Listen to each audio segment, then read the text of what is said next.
All right, so what can we do when we're ending our time of creating to set ourselves up for the next time when we come back to make starting, getting back into the flow even easier?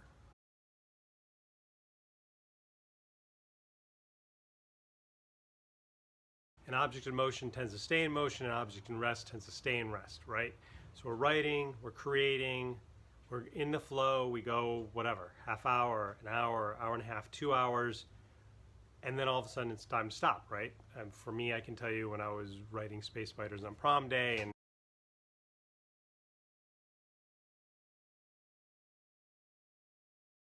now I'm writing the next book, Sand Sharks on Spring Break.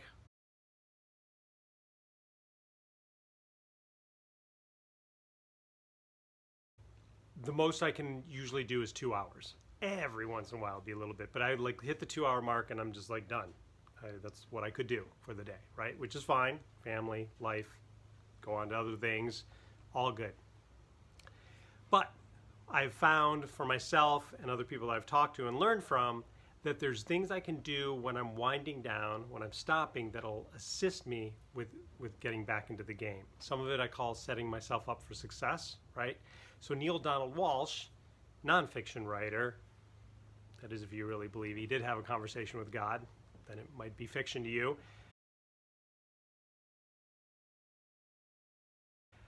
But one thing he says, which I've never heard before, is when he stops writing for the day, or the morning or afternoon if he's going to come back, he stops halfway through a sentence. He literally stops, and he stops because the brain hates incompletions. That's why we want to watch the next show, to see what happens, right? That's why we want to learn, we read the next book of the series, because we want completion, we want to know what's going to happen. So his brain then, part of him, can't believe that just happened, right? How did you not even finish the sentence? So then his brain keeps working on it, right? Goes out to dinner, does this, does whatever. I don't know if he mows the lawn still. And then his brain, so when he comes back the next day, he literally knows where he's going to start. It's not like, oh, when am I going to start today? He looks at the sentence and he starts writing. I've never tried that. Brilliant. I love the idea. Similar, but not the same. Talk to Bradley Harper.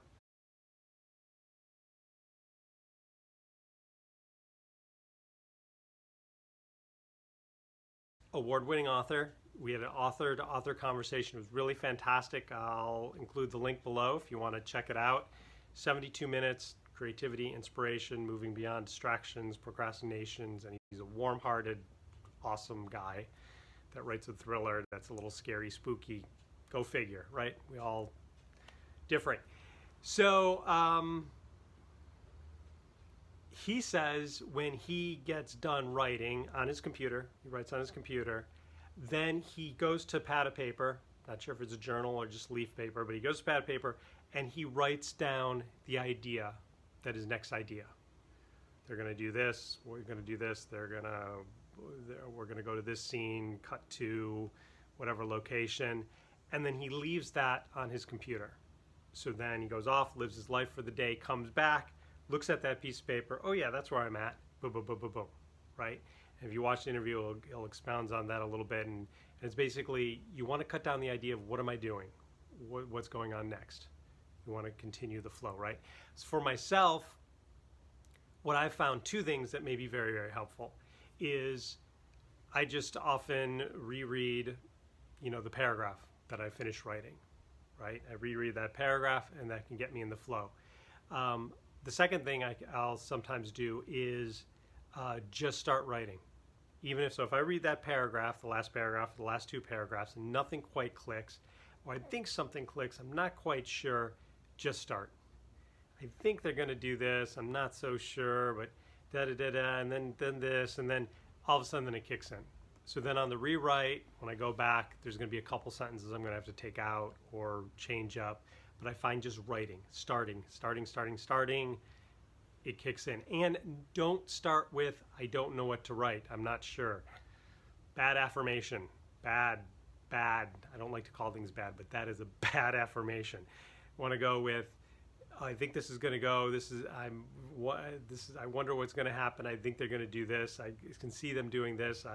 I'm not sure, but Sweetie's going to Chevy, blah, blah, blah. Start with that, right? The third thing that may be helpful is actually the night before, if you remember, or a couple hours before. If I know I'm going to write in the morning and I'm not exactly sure where I'm at, I'll put stuff in my head to sleep on, right?